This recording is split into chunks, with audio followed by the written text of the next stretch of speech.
ขึ้นแล้วอึ๊บโอ้ เมื่อยคือเก่า เฮ็ดจะได้พี่น้องเลยเนาะอ่ะเอายาหายเมื่อยให้คำลาก่อนนะจักบาทพี่น้องคำลารับตาก่อนไปรับอย่ามื่นได้หานมื่นเลยฮะมื่นได้รับอัดไว้ตานะเอามาอย่างเด้เนาะมาอย่างเด้อย่าหายเมื่อยบาทนี่พาเด้ออย่ารักเบิ่งได้คำลาอย่ารักเบิ่งได้รักเบิ่งนี่ รักมือบ่ได้บ่ บ่ได้แล้วบ่ได้ยาหายเมื่อยแล้วนี่เนาะเอาคำลาเนี่ยมาเย้ยาหายเมื่อยพี่น้องเอ้ยเนาะเงินเกือบ1 ล้านพี่น้องเอ้ยเนาะหายเมื่อยอยู่บ่ โดย ยาหายเมื่อยจากแม่ฝั่งไทยแม่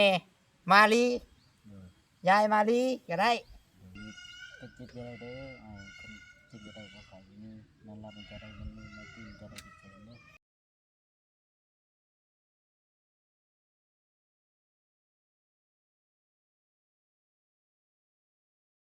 ไม่ยังไงนะว่าเรื่องกันยังกี่ดิ ว่าเรื่องผู้สาวโทรมา บ่คำลาก็ได้ยินบ่กี่ดิ คำลาได้ยิน เชิญดิเด้อ อาบน้ำทาเด้อ อ้าว เด้อ พาคำลาบ่ไปหาเนาะ เลขสิไปเด้อว่ะ เอาเลย เอาเลย แล้วก็โสดได้หาคำลา คอยบอกเพิ่นคำลาเอ้ยบอกเพิ่นว่าแต่ละมื้ออะตื่นมานี่ต้องทำความสะอาดตัวเองเนาะอาบน้ำอาบในนั่นก็มียูทูบเบอร์เข้าไปมื้อนี้ก็มียูทูบเบอร์เข้าไปได้มื้อนี้นะ ให้เกี้ยงกล้วย แม่น คำลาก็คือกันบ่แต่บ่แม่นแต่ชาวจ้อยเด้อเนาะ แม่น อ่า คนน่ะเพราะว่าเฮาสิได้เฮาบ่ได้อยู่ตัวคนเดียวเด้เนาะ แม่น หมู่คู่เข้ามาผู้นั้นผู้นี้เข้ามาก็มันจังสิบ่มันยกจึกซิกเนาะ แม่น หนึ่งมาคือสาวจ้อยแห่งเด็กแล้วเป็นผู้หญิงผู้หญิงก็เฮาสิบอกเพิ่นอายุก็รุ่นราวคราวเดียวกับเจ้านี่แหละแต่ว่าอยากให้เพิ่นปรับเปลี่ยนตัวเองถ้าเพิ่นปรับเปลี่ยนตัวเองได้ถ้าเพิ่นเลิกแอสเปดเฮาก็บางเทื่อบางทีผู้รักผู้ใหญ่เพิ่นเบิ่งก็สิได้เฮือนได้ชานเนาะ แม่น แต่ว่าตอนนี้มันยังบ่100%ว่าง่ายๆซะ กับแอนสเปดนี่เนาะ กับแอสเปดนี่เฮาก็บ่ฮู้ว่าเราสิเลิกได้หรือบ่คำเราบอกไล่หรือว่าบอกง่ายคือเจ้านี่ก็บางทีเนาะ อาจจะมีพวกผู้ใหญ่เราFC เราก็หลายที่เราก็หลายคือกัน แต่ว่าต้องใช้เวลาแหละของแบบนี้เฮาเข้าใจอยู่แหละพี่น้องเอ้ยมันต้องใช้เวลามันขึ้นอยู่กับจิตใจเฮาแน่ขึ้นอยู่กับจิตใจเฮาแน่แต่เฮาถ้าเฮาห่างเนาะดูสิเนาะ โดย ถ้าเฮาห่างแต่เฮาบ่คิดใส่มันหาคิดใส่แนวอื่นคำอยากกินน่ะกินแนวอื่น กินนมกินเป๊ปเป๊ปซี่กินแนวอื่นเนี่ยซ้ำที่เฮามีแหละ มัน ต้องคิดใช่ว่ากูเมื่อยแหละอยากกินนั่นนี่นะ ถามว่ายากบอกก็ยากคำว่าเฮาเฮ็ดให้มันง่ายมันก็ง่ายนะเลิกนะ แม่น เพราะว่าข่อยกับผ่านมาคือกันบ่เวียงกับผ่านมาคือกันพี่น้องเอ้ย มันคู่มือนี่มันบ่ย่างดอก เพราะว่า สังคมรังเกียจใดอันนี้นะว่าง่ายใช่สังคมรังเกียจแล้วก็มันบ่มีผลดีนะฉันปุดออกมาแต่ท้องพ่อท้องแม่เพิ่นก็เอาแอนสเปดแล้วป้อนเฮาเนาะ แม่น ก็เป็นกำลังใจให้เพิ่นนำว่าเพิ่นสินั่นได้พี่น้องเอ้ยเอิ้นคำลามาคำลาหัวแอกๆอยู่ผู้ก็เลยเอิ้นมา ใครแต่ว่าเว้าง่ายๆว่าช่วงนี้อ่ะการเว้าการจาของเราแล้วก็กับทีมงานเนาะกับตาเราก็แบบโบกรุกล้นปานใดเนาะ แม่น ตามที่เฮาสังเกตเบิ่งกับผิดปกติตั้งแต่มื้อเฮาเข้าไปวันเด็กไปนำเอกึมเข้าไปก็คือจากย่านแน่ตาเราแบบเวลาเฮาบอกสอนเราแบบเราเซ็งใช่นะ มื้อนี้ เนาะ ใครแน่มื้อนี้เนาะ แม่นใครแน่อยู่ข่าวเข้าไปเมื่อวานนี่ก็เห็นบ่จ้ะ ใครแน่เลยนะเดี๋ยวนี้นะ ใครแน่แล้วก็ คุยรู้เรื่อง ยิ้มแจ่มใสแล้วก็แม่เราก็ดีใจที่ว่าเฮาเข้าไปบอกไปหยังคำละก็คือกันพี่น้องเนาะก็มีแต่ว่าดูมันขยันเฮ็ดเวียกเฮ็ดหยังของตัวเอง บ่เพิ่นก็ มันอันนั้น เพิ่นกำลังขุดดินเข้าเฮือนได้ฮัก แม่ เอิ้นเพิ่นเห็นเพิ่นหัวแอกๆแล้วเอิ้นเพิ่นมา อืม หัวหยังว่าหัวชุไม้เว้าว่าผู้ชาวอาบน้ำถ่ายได้ว่ะ จักหน่อยรถเมียพังบ่คักนี่ว่าผู้สาวโทรหาดีได้นี่ เอ เมื่อ อ นี่โดนแล้วเวียนต้องบอกเว้าในคลิปนำ ให้คำลาเป็นหลักฐานนํเนาะ เป็นหลักฐานให้อ้ายได้คำลาเอ้ย เอออ่ะเบิ่งข่อยสิไปเปิดคลิปก่อนได้บัดนี้เด้อ โดย ข่อยมีแนวเว้ากับคลิปเด็กน้อย แม่ ให้เดี๋ยวจังสิย่างไปหาคำลาพี่น้องเอ้ย แต่สิเอาดินเข้าเพื่อนบ่ ก้อยๆเกือบล้มพี่น้องเดี๋ยวย่างขึ้นมาย่างขึ้นมาทางเฮือนพี่ก่อนปะนึงขึ้นมา ขึ้นมาเตียงปึ๊บตั้งกล้องก่อนเด้อทุกคนเด้อตั้งกล้องก่อนปึ๊บนี่เอาพี่น้องถือว่าหมอเจาะแหละแต่งจงผมก่อนเด็กหน่อยพอให้รอแทนหมดแล้วก็รอเนาะพี่น้องเอ้ยหักเริ่มอย่างยาวเลยเมื่อมาแรงสิแทอีกก่อน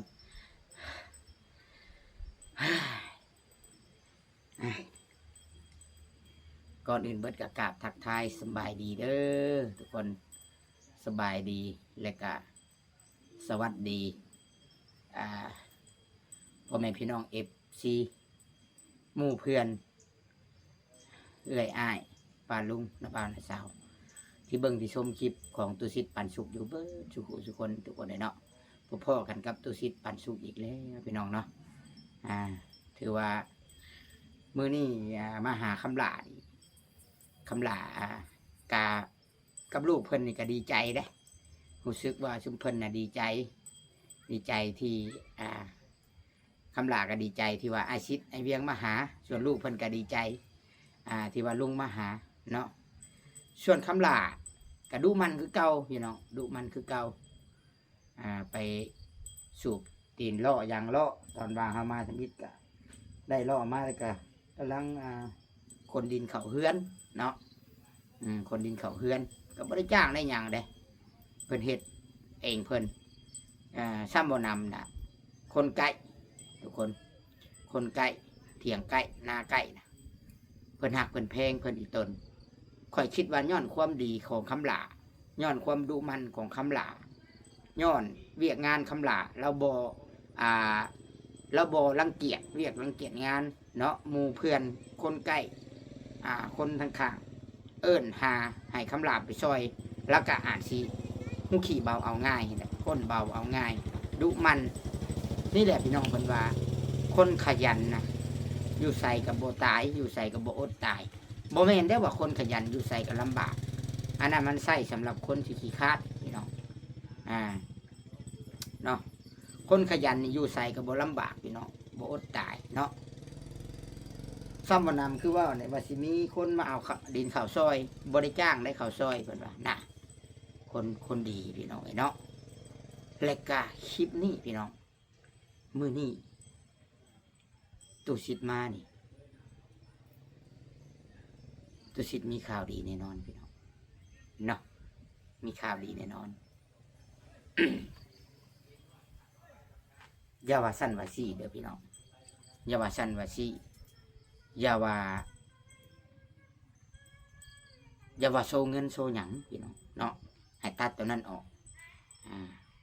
อันนี้คือความสำเร็จความภาคภูมิใจที่ตุสิทธิ์ดีใจที่มีแม่ฮักเนาะถือว่าผู้รักผู้ใหญ่เพิ่นเชื่อใจนะเชื่อใจให้เฮาเป็นสะพานบุญถือว่าเฮาเฮ็ดหน้าที่ได้ดีเนาะทุกคนเนาะนี่เป็นจำนวนเงินกะเกือบล้านหนึ่งพี่น้องเนาะเป็นจำนวนเงินนะเนาะอันนี้ตัวชิดมาลักเปิดคลิปอยู่ในอยู่ข้างเฮือนคนพี่ไหนโดยที่บ่ได้ให้เท่าคำหลาหูสีเสื้อผ้าเพิ่นเหมือนรางวัลของคนขยันนี่แหละคือรางวัลของคนขยันของคนดุมันพี่น้องเนาะนี่เนาะเดี๋ยวสิเอาไปเสื้อผ้าเพิ่นพี่น้องเนาะอันนี้นะเป็นแม่จากฝั่งไทยเด้อพี่น้องเด้อขอเก็บเงินไว้ก่อนเนาะ เป็นแม่ฮักเนาะเป็นยายเพิ่นน่ะยายมาลีเนาะจากฝั่งไทยพี่น้องจากฝั่งไทยเพิ่นเห็นความดุมันความหักลูกเนาะความที่ว่าคำหลานี้บ่ทิ่มบ่ปะลูกเพิ่นก็เลยมอบรางวัลมอบกำลังใจให้คำหลาโดยที่ให้ตุสิทธิ์มาเป็นสะพานบุญให้เนาะพี่น้อง อ้าวกล้องว่าเวียงไหลลงเอง มันลอยเด้อพี่น้องเด้อขากล้องว่าเวียงมันลอย มันไหลลงเองมันไหลลงเองมันเนาะนั่นแหละพี่น้องเดี๋ยวทุกคนมาลุ้นกันว่าคำลาสิดีใจบ่ก่อนอื่นเบิดกะขอบใจเด้อขอบใจอีแม่มาลีเนาะหรือว่ายายมาลีที่ว่าดุจตนสงสารเท่าคำลาตัวชิดก็ขอบใจแทนเท่าคำลาตัวชิดก็ขอบใจที่ว่าแม่เชื่อมุกเชื่อใจให้ตัวชิดเป็นสะพานบุญให้ขอให้ยายมาลีได้บุญกุศลหลายๆบุญคำนำสู่ยายได้เงินได้คำร่ำรวยกว่าเก่านอนหลับให้ได้เงินหมื่นนอนตื่นให้ได้เงินแสนให้สุขภาพห่างกายแข็งแรงตลอดพร้อมครอบครัวของแม่มาลีเด้อสาธุ FC ของตัวชิดทุกคนทุกท่านที่เบิ่งที่ชมคลิปก็เซ็นกันไปหาคำลาด้วยกันนี่ทุกคนเบิ่งเนี่ยความดุมันความดุมันความขยันความดุมันความอยากได้อยากมีของเท่าคำลาที่อยากมีชีวิตที่ดีขึ้นเนาะมีชีวิตที่ดีขึ้นกว่าเดิมเนาะจากที่เรานี่แหละคือคนสู่ชีวิตพี่น้องไงเนาะทุกคนเนาะความอยากได้อยากมีเนาะพอดีหยุดคลิปไว้กินนี่มีเด็กน้อยแล่นมาเฮาจะบ่ขอถ่ายเด็กน้อยนะทุกคนความอยากได้อยากมีของคำลาที่อยากพาลูกมีชีวิตที่ดีขึ้นเนาะมีชีวิตที่ดีขึ้นนะทุกคนนี่แหละคือว่าเฮาฮอดบ่ได้บอกแล้วก็เฮ็ดเองนี่คนอยากได้อยากมีเนาะบางคนเฮาซอยได้ว่าโอ้ยอันนั้นอันนี้แหละเอาดินเข้าเฮือนซำนี้ก็ทั้งยากนะติหันตินี่เฮาซื้อให้ครบเบิดอุปกรณ์ก็บ่ได้อยากเฮ็ดอยากสร้างเนาะแต่อันนี้คำลานี่เราก็นี่แหละเพิ่นว่าโอกาสมีโอกาสแล้วเขาก็คั่วมันไว้เขาก็มาพร้อมกับความดุมันเนาะโอกาสนี่มันบ่ได้มีให้กับทุกคนแต่ก็บ่แม่นที่ทุกคนสิเอามันไว้บ่ได้เด้บางคนนี่มีโอกาสแต่ก็คั่วไว้บ่ได้พี่น้องแต่ก็คือสิบ่น่าแม่นคำลาเนาะคำลานี่คือสิเป็นคนที่รักษาโอกาสไว้ได้เนาะหวังว่าพี่น้องเลยเนาะตัวชิดก็หวังว่าคำลาจะเป็นคนที่ดุมันแบบนี้ตลอดไปพี่น้องเห็นบ่นี่เอาดินเข้าเองผู้เดียวอีกผู้อยู่รอบ่ได้ยุ่งยากอีหยังเบิ่งพี่น้องเดี๋ยวสิไปทักทายสบายดีเพิ่นก่อนเนาะเพิ่นสิดีใจก่อนสิดีใจบ่เนาะแม็กนั่งดินท่าอยู่กองดินนี่ลูกโอ้คำลาสบายดีโธ่เฮ้ยยังหนึ่งเข้าบ่นี่ฮะอะไรอะไรว่าสิตอบว่าโดยห้วยมันสิไปน้ำกันอ่องร่องที่สองไอ้น้องเฮานี่โธ่โอ้ได้หลายเติบเลยเนาะมันกับอีกอย่างนะพี่น้องว่าลายมือเลยคือยังบ่เต็มมันขุดบ่ได้เนาะช่วงฝนตกนะเนาะคำลาเนาะมันเป็นดินเละเลยพี่น้องเลยมันเละเลยได้มันขุดบ่ได้ได้ไปบ่ได้ฮะล่อไปบ่ได้ยู่บ่ได้เลยบ่หล่อนี่กะโดยมันเละมันยากเนาะ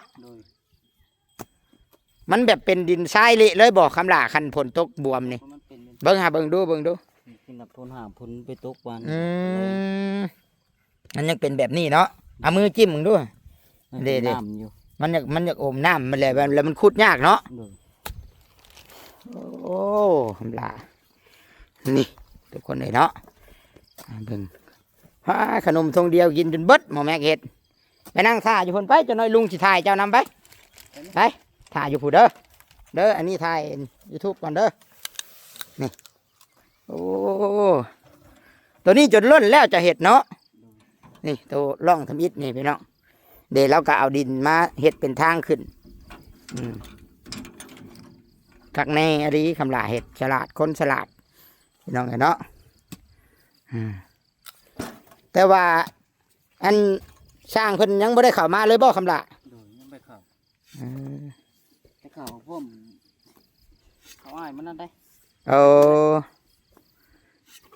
คือว่าอะไรมันนั่นเนาะ มันฝนตกบ่ติแหละขนาดคำลาก็ยังขุดขี้ดินบ่ได้2-3มื้อมานี่หากก็หยุดมื้อนี้แหละว่าฝนนี่ โดยยุดมื้อนี้กับว่านี่ก็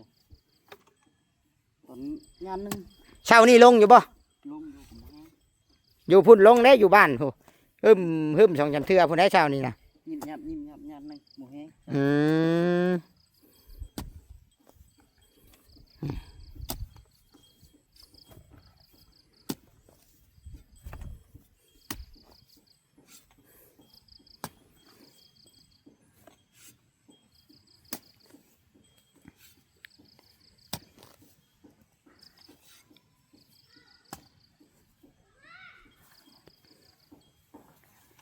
ขึ้นแล้วอึ๊บ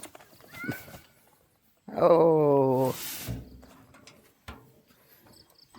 ถ้าเดียวดอกเนาะใกล้ๆนี่คำลาเนาะใครแต่ว่ามีโพนอันนี้เด้อพี่น้อง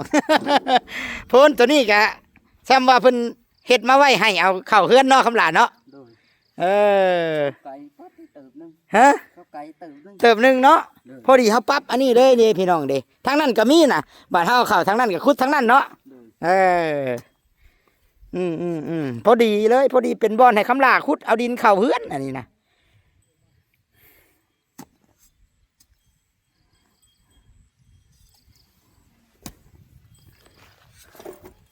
แต่ว่ามื้อนี้ยังบ่มีไผมาเนาะคำลาเนาะยังมีแต่ตุสิทธิ์กับเบาเวียงเลยพี่น้องมาก่อน มันเป็นคือบ่อแซนนี่ก็ยันเราบ่ได้มาดอกทุกคนคันว่าเรามากะเราสิขี่รถจักรคือกันแล้ววะรถใหญ่มันเข้าบ่ได้ ก็มาจากที่รถใหญ่มากบริการอยู่หันได้รับ แมน 2,000จักมาบ่มา พอตีนเป็นหยังอะนะคำล่ะ 1,000 เด้อฮะขออนุญาตเด้อพี่น้องนำคันกัดตีนบ่อันนี้นะ โดย โอ้ยท่ายาท่าหยังเด้อบ่อันนี้ ไปทาน โอ้มันเปื่อยได้คำล่ะเอ้ย ไปคู่มืออยู่ อืม บ่ทาน ไปหากินบ่ โดย ไปซอกอยู่หากินกลางคืนมันยังแหละเฮ็ดอะไรสามันจังสีเศร้าสาคำลาเฮ็ดอะไรจังสีนั่น เช้าก็มันแห้งฝนบ่ได้ตกไปนี่ครับเฮาบ่ได้ยางเปียกมันก็ มันสิคอยเช่าไปเอง โดย เออ สำคัญกินนี่ซื่อ ยันว่าเกือบโบกเกือบหยังได้สามันซอยบ่ได้บ่ กระปูกก็เป็นน้ำคันไปหาลงลึกก็ มันแห้งอัพคือเก่าติแห้งตีนเปื่อย โดย แบบว่าปล่อยให้มันถึกอากาศธรรมชาติแบบนี้รถ โดย อืม แห้งน้ำ อืม ใส่กระปูกมันอัพตลอดเลยให้เปื่อยเต็ก อืมน้ำเนี่ยมันเป็นน้ำคันน้ำปุ๋ยไง ป้าตีนแดงเปื่อยเบิดพี่น้อย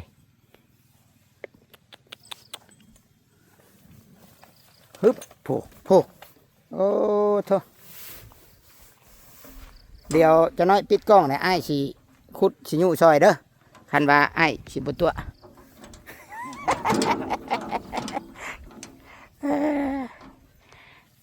พี่น้องไอ้นี่แหละเนาะกะผู้รักผู้ใหญ่เนาะหรือว่าไอ้ YouTube ทุกคนกะเฮ็ดหน้าที่ของไผของมันนะคือหน้าที่คำลานี่กะบ่ได้มีอย่างหลายเด้พี่น้องหน้าที่คำลากะบ่ได้มีอย่างหลายมีแต่ว่าเฮ็ดตามอ้ายบอกมันหักได้ดีดอกพี่น้องเอ้ยเนาะก็คือว่าสิ่งที่เฮาสร้างไว้ให้แล้วก็แค่มอบเวียกให้ว่าคันคำลาว่าง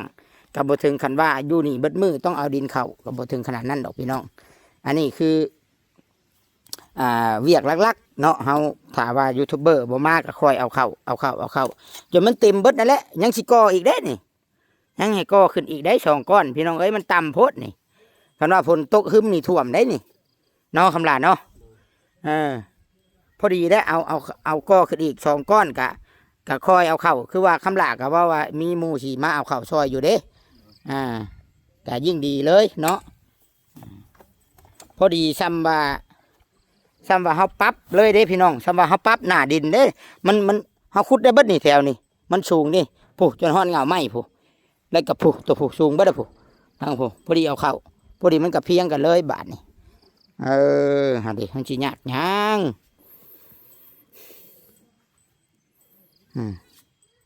ดุยหาดิเอาหากไม้ไปน้ำบ่อนะหากไม้มานำ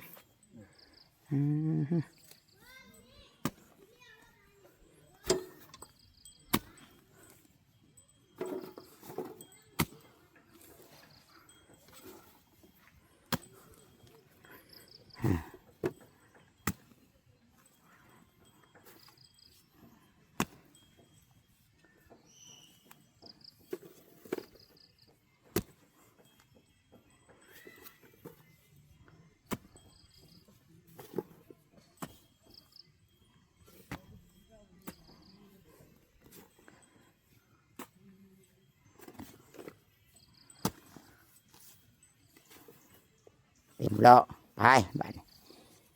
จึ๊บ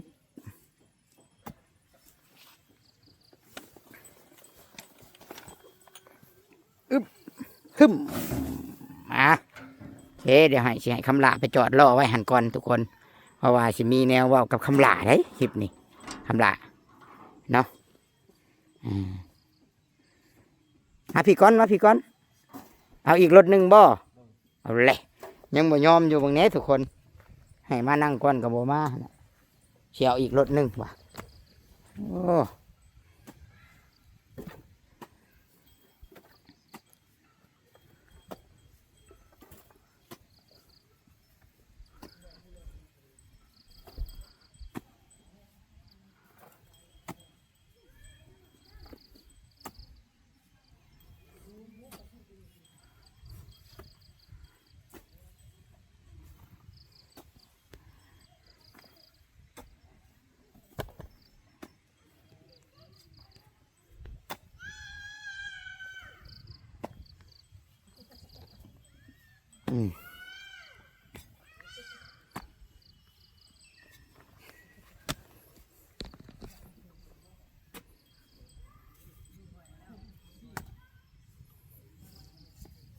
เดี๋ยวฮึบหูมันยังแก๊กรถกินนี่ฮักบ่จักบ่ แก๊กรถกินนี่ฮักแล้วนี่ฮักบ่ฮักแล้ววะโอ้ยเสียวน้ำเด้ แต่อันนี้โคตรน็อต อย่ามัน มาลงนี่มันอ่อนโคตร เฮาต้องบ่ใส่ลายเด้อบัดนี้แล้วเฮาก็ไปซื้อบ่ลองไม้มันมาใส่เอาโอเค ตัวใหญ่ พักก่อนไปนั่งพุ่นบัดนี้ทำลายเห็ดเวียกเมื่อยสบายดีเมื่อยปะ ธรรมดา สู้ไหวอยู่ปะ ไว้ เมื่อยหักไหวเนาะ เออ พี่น้องเอ้ยเบิ่งไปหากินหาอยู่นำคันกินตีนกัดตีนพี่น้องเอ้ยเนาะถามว่าคันบ่เจ็บบ่มันอยู่แล้วพี่น้องเอ้ยย้อนความทุกข์ยากนั่นแหละเนาะ เออ ย้อนความบ่มีคือไปกลางคืนเด้ลูกอยู่กับไผ เช้าคืนกับป้าแบบไหนเขาคอยเบิ่งน้ำเห็นนอนเขาเบิ่งน้ำนอนก็คืนบ่อยากตื่นปลาเฮากับไปพามา โอ้ไปชำคันว่าสิไปเบิดคืนอยากเพื่อคายเพื่อหยังกะบ่ได้ เดิน คันนิ่งน้ำลูก เดิน มันบ่มีไผอหลีได้ทุกคน เฮาก็เขียวไปเขียวมา พอเลี้ยงเดียวอหลีอลอหัวเดียวกระเทียมรีบคือถ่ายคลิปอยู่นี่กันแนมแถวแนมแต่ลูกเละของลูกหลินเด้ญาติแห้งไปเห็นมื้อเช้านี่แห้งเนาะ เดิน อ้ายบ่กล้าจอดเบิ่ง นี่ก็ยังเขาว่าช่วยได้เว้ยจักสิเฮ็ดได้จนบ่กล้าเข้าไปแบบละอุ้มเราก็เราก็เมื่อยเพื่อให้เราจะสรุปเลยเรา ผู้เป็นแม่น่ะติ โดย ผู้แม่ก็หักคอยเบิ่งอาการน่ะ เราแข็งอยู่ สาธุขอให้อัน ใจ เท เรายังแข็งอยู่ เทวดาคุ้มครองอันคนน้อยนะพี่น้องแบบแล้วชี้เหลือไรอุ้มนะ อร่อยแล้ว ข่อยคำว่าข่อยบ่อยากคือสภาพถ้าเป็นข่อยยัน สรุปก่อน จักชื่อว่าในใดคันผู้ใดเป็นผู้เอาผู้เบิ้งนี่ข่อยให้ขนาดเลยแหละแบบเบิ้งบ่กุ้มมานะสมมุติว่าผู้ใหญ่เบิ้งบ่กุ้มนะมันภาพเป็นภาพแบบเนาะคำหลาเนาะเฮาบัดแห่งมีลูกน้อยพอดีซ้ำข่อยสังเกตเบิ้งคันสิลื่นลูกคำหลาก็ลื่นน้อยหนึงผู้นั้นลื่นกลัวาบ่ข่อยว่าคืออยากใหญ่กว่าได้พุ่นน่ะ ลืมกลัว เนาะ ลืม หักน้ำแดงนั้นเต็มเบิดเลยพี่น้องเอ้ยนั่นแหละเบิ่งนี่แหละจังหวะ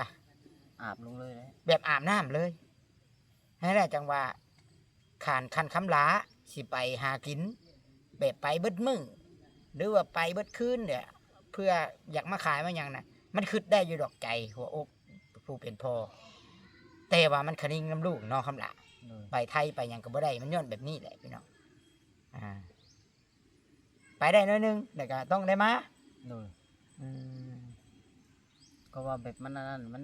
ใจผู้เดียวมันไปแล้วนะ บ่แม็กนี่บ่ เลย คันตื่นมาบ่เห็นพ่อน่ะติ เลย มันสิลุกไปที่รถ ไปห้อง ไปหานะเนาะ ไปหาบ่อนใดเคยไปขึ้นลงห่วยกับลง เอ บ่ อ ทางเคยพาไป แปลว่าเราสิไปน้ำหาพ่อนะ โดย ระวังเด้อคำหลาเด้อ ก็คือบ่เนาะพาไปป้าบ่ไปน้ำฮอดป้าบ่เห็นอยู่ป้าแล้วย่างเข้าบ้านเห็นบ่เห็นอยู่บ้านแล้วก็ย่างออกมา เคยบ่เราไปแบบนั้นนะ เคยไปเฮ็ดป้าเทื่อนึงแล้ว เจ้าเคยแบบไปเฮ็ดเวียกหรือป้าเท่านึงคิดว่าตื่นมาแล้วเพิ่นสิอยู่ท่า โดยแบบป้าแบบโมเมนต์สิป้าเลยนะแบบลี่ อืม คือเป็นลี่ไปข้ามแบบมันครัวบ่เห็นแบบหอยดึกหอยเกิน12 โมงหอยเกิน11 12 โมงให้ได้อยู่บนนอนแบบป้านอนกันครับ อืม ป้าละมือตาสิก้ม3 บาทบ่เห็นเลย บ่เห็นพ่อแล้วแม่นลูกรถ ลูก และลูกไปรถ ลูก บ่ได้ย่านติ ลูกเอิ้นไปบัด เออ มือเท้าหา30 บาทบ่เห็นเลยครัวลูกรถ อ่ะพี่น้องเนาะถือว่าจังใดก็เป็นกำลังใจให้คำละให้เลี้ยงลูกให้ใหญ่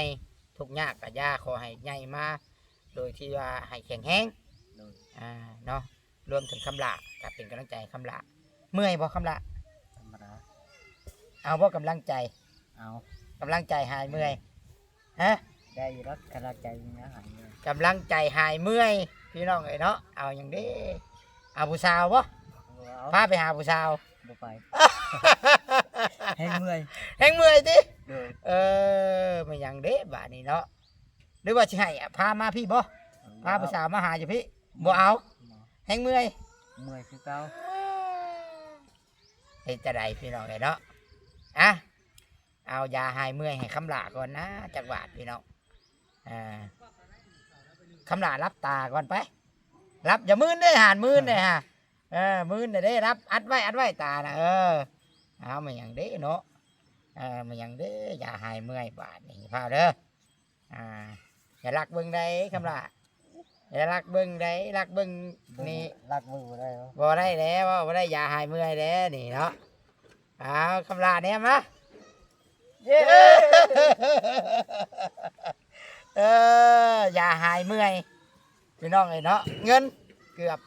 1 ล้านพี่น้องเอ้ยเนาะหายเมื่อยอยู่บ่ โดย ยาหายเมื่อยจากแม่ฝั่งไทยแม่มาลี โดย ยายมาลีก็ได้ส่งกำลังใจส่งยาดีเมื่อยมาให้คำละให้ชื่อแนวที่หวานเป็นประโยชน์เด้อ โดย ชื่อแนวอยู่แนวกินชื่อเครื่องใช้สิ่งที่มันจำเป็นประเดกแป้งนัวแนวอยู่แนวกิน โดย เลี้ยงลูกชื่อยาคันว่าเจ็บป่วยเนาะมอบให้คำละโอ้ตายกำไว้แน่นๆพี่น้องเอ๋ยเนาะดีมกดีใจคำละ โดย ขอบใจยายมาลีเด้ ขอบใจเด้ออยู่ดีมีแฮงเด้อขอบเจ็บจะได้ขอบไข่อย่างนี้นอนรับไปเจ้าได้เงินหมื่นนักตื่นเจ้าได้เงินแสนแบบนี้มาได้คำนี้แก้วเด้อทานมื้อเช้าหลายคำแรงทานนะ ว่าบ่ออกแล้ว กับไอ้ายได้มีอย่างจากเว่านำบ่ ก็เจ็บจะได้เด้อคนเจ็บจะได้ขอบไข่อย่างนี้นอนรับไปเจ้าได้เงินหมื่นนักตื่นเจ้าได้เงินแสนเด้อแบบนี้มาได้คำนี้แก้วเด้อ โอเคดีใจนำเก็บหักษาไว้ เงินน้ำกระโตมีหลายเป็นไรแล้วคุณมือนี่ บ่หลายปานนั้น หากมีเก็บอยู่แต่ว่าน้ำโตกัน โดย นี่ก็เอาไปเพิ่มเติมอีกเด้อใช่ไปแนวมันเป็นประโยชน์แนวมันดีโอเคพี่น้อง โดย คลิปนี้ตุชิดกับคำลาก็จะได้ขอตัวจบคลิปไปก่อนพี่น้องเอ๋ยเนาะไว้พบพ่อกันคลิปต่อไป